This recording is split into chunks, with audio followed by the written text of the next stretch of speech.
Hi friends, ಎಲ್ಲರೂ ಹೇಗಿದ್ದೀರಾ? ಕಾವೇರಿ ಕಿಚನ್ಗೆ ಸ್ವಾಗತ.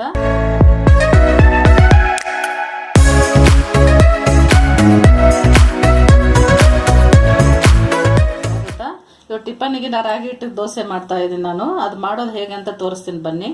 ಒಂದು ಬೌಲ್ ರಾಗಿ ಹಿಟ್ಟು ತೊಗೊಂಡಿದ್ದೀನಿ. ಇದರಲ್ಲಿ ಒಂದು ಬಟ್ಲು, ಇದರಲ್ಲಿ ಒಂದು ಚಿಕ್ಕ ಬಟ್ಲೆ ರವೆ ತೊಗೊಂಡಿದ್ದೀನಿ. ಇದರಲ್ಲಿ ಅರ್ಧ ಕಪ್ ಮೊಸರು ತೊಗೊಂಡಿದ್ದೀನಿ. ನಾನು ಸ್ವಲ್ಪ ಕೊತ್ತಂಬರಿ ಸೊಪ್ಪು, ಹಸಿಮೆಣಸಿನ್ಕಾಯಿ. ಇದನ್ನ ಒಂದು 10 ನಿಮಿಷ ಮುಂಚೆ ನಾನೆಲ್ಲ ಕಲಸಿಟ್ಟಿದ್ದೀನಿ. ಇಲ್ಲಿದೆ ನೋಡಿ, 10 ನಿಮಿಷ ಮುಂಚೆ ನಾನೆಲ್ಲ ಇದು ಕಲಸಿಟ್ಕೊಂಡಿದ್ದೀನಿ. ನಾನು ಇದನ್ನೆಲ್ಲ ನೋಡಿ, ಇದೆಲ್ಲ ಹಾಕಿ 10 ನಿಮಿಷ ಮುಂಚೆ ನಾನು ಕಲಸಿಟ್ಕೊಂಡಿದ್ದೀನಿ. ಇವಾಗ ಅದಕ್ಕೆ ನಾನು ಕೊತ್ತಂಬರಿ ಸೊಪ್ಪು ಹಾಕ್ತಾ ಇದ್ದೀನಿ. ನಾನು ಅದಕ್ಕೆ ಹಸಿಮೆಣಸಿನ್ಕಾಯಿ ಹಾಕ್ತಾ ಇದ್ದೀನಿ.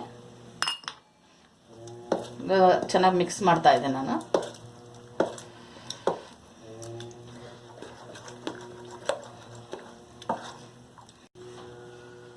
ತವ ಇಟ್ಕೊಂಡಿದ್ದೀನಿ ನಾನು. ಅಷ್ಟಕ್ಕೆ ಸ್ವಲ್ಪ ಎಣ್ಣೆ ಹಾಕೋತಾ ಇದ್ದೀನಿ. ಸ್ವಲ್ಪ ಟಿಶ್ಯೂ ಪೇಪರ್ಲಿಗೆ ಒರೆಸ್ಕೊಂಡ್ಬಿಡ್ತೀನಿ.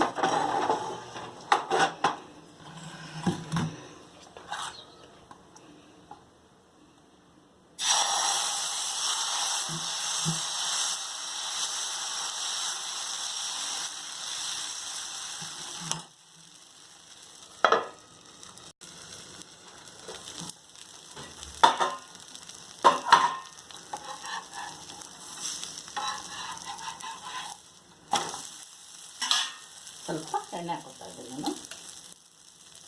ಒಂದು 10 ನಿಮಿಷ ಮುಂಚೆ ನೆನೆಸಿಟ್ರೆ ತುಂಬ ಚೆನ್ನಾಗಿ ಬಂದಿರ್ತದೆ ಫ್ರೆಂಡ್ಸ್. ಇದು ರವೆ ಎಲ್ಲ ಚೆನ್ನಾಗಿ ನೆಂದಿರ್ತದೆ. ಇದಕ್ಕೊಂದು ಸ್ವಲ್ಪ ಒಳಗಡೆ ಹಸಿಮೆಣಸಿನ್ಕಾಯಿ ಕೊತ್ತಂಬರಿ ಹಾಕೊಂಡಿದ್ರು ಇನ್ನೂ ಚೆನ್ನಾಗಿ ರುಚಿ ಇರ್ತದೆ. ಬರೀ ತುಪ್ಪ ಉಪ್ಪಿನಕಾಯಿ ಹಚ್ಕೊಂಡು ತಿನ್ಬೋದು. ನಿಮಗೆ ಬೇಕಂದರೆ ಚಟ್ನಿ ನೀವು ಮಾಡ್ಕೊಳ್ಳಿ, ಇಲ್ಲ ಸಾಗು ಗೀಗು ಏನಿದ್ರೆ ಹಾಕೊಂಡು ತಿನ್ಬೋದು. ನೋಡಿ, ಬೇಗ ಬೈದಿದೆ. ಇದು ಮುಚ್ಚೋದ್ರಿಂದ ಬೇಗ ಬೇಗ ಬೈದು ಹೋಗ್ಬಿಡುತ್ತೆ. ಮೇಲೆ ಇಲ್ಲೆಲ್ಲ ವೈಟ್ ಆಗಂಗಿಲ್ಲ. ಇದು ಮುಚ್ಚಿದ್ರೆ ವೈಟ್ ಆಗಂಗಿಲ್ಲ. ಇದಾಗಿದೆ. ಹಾಗೆ ಇನ್ನೊಂದು ತೋರಿಸ್ತೀನಿ. ಸ್ವಲ್ಪ ದೊಡ್ಡದಾಗಿ ಮಾಡ್ಕೊತಾ ಇದ್ದೀನಿ ನಾನು. ಇವಾಗ ಎಷ್ಟು ದೊಡ್ಡದಾದ್ರೂ ಮಾಡ್ಕೋಬೋದು ಫ್ರೆಂಡ್ಸ್ ನೀವು.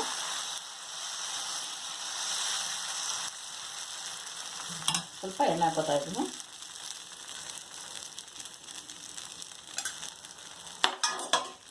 ಮುಚ್ತೀನಿ, ತಿರುಗಿಸಿ ಹಾಕ್ತೀನಿ ನಾನು.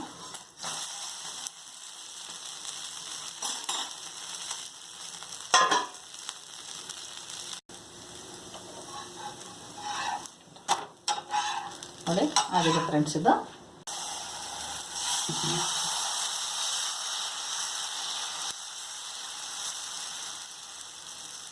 ನೋಡಿ, ಈ ಥರ ಹಾಕ್ಕೊಂಡಿದ್ದೀನಿ ನಾನು. ಇದು ಸ್ಕೂಲ್ ಮಕ್ಕಳಿಗೆ ಟಿಫನ್ನಿಗೆ ಬೆಳಗ್ಗೆ ನಾಷ್ಟಕ್ಕೆ ತುಂಬ ಚೆನ್ನಾಗಿರ್ತವೆ ಫ್ರೆಂಡ್ಸ್. ಇದು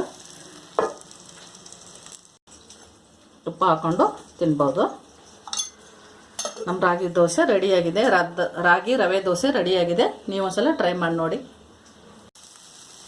ನೋಡಿ ಫ್ರೆಂಡ್ಸ್, ನಮ್ಮ ರಾಗಿ ರವೆ ದೋಸೆ ರೆಡಿಯಾಗಿದೆ. ಇದು ಶುಗರ್ ಇರೋರಿಗೆ ತುಂಬ ಚೆನ್ನಾಗಿರುತ್ತೆ. ಇದು ಹೀರೆಕಾಯಿ ಚಟ್ನಿ ಮಾಡ್ಕೊಂಡಿದ್ದೆ ನಾನು. ಒಂದ್ಸಲ ನಿಮ್ಗೆ ತೋರಿಸ್ತೀನಿ ಹೀರೆಕಾಯಿ ಚಟ್ನಿ ಹೇಗೆ ಮಾಡೋದಂತ. ನಾ ಕಾಯಿ ಚಟ್ನಿ ಮಾಡ್ಕೊಂಡಿಲ್ಲ. ಅದ್ರ ಜೊತೆ ತಿನ್ಬೋದು ನೀವು ತುಪ್ಪ ಹಾಕ್ಕೊಂಡು. ನೀವು ಒಂದ್ಸಲ ಟ್ರೈ ಮಾಡಿ ನೋಡಿ. ಓಕೆ ಫ್ರೆಂಡ್ಸ್, ಇವತ್ತಿನ ವಿಡಿಯೋ ಇಷ್ಟ ಆಗಿದೆ. ಲೈಕ್ ಮಾಡಿ, ಶೇರ್ ಮಾಡಿ, ಸಬ್ಸ್ಕ್ರೈಬ್ ಮಾಡಿ, ಹಾಗೆ ಪಕ್ಕದಲ್ಲಿ ಕಾಣುವ ಬೆಲ್ ಐಕಾನನ್ನು ಕ್ಲಿಕ್ ಮಾಡಿ. ಓಕೆ ಫ್ರೆಂಡ್ಸ್, ಬಾಯ್.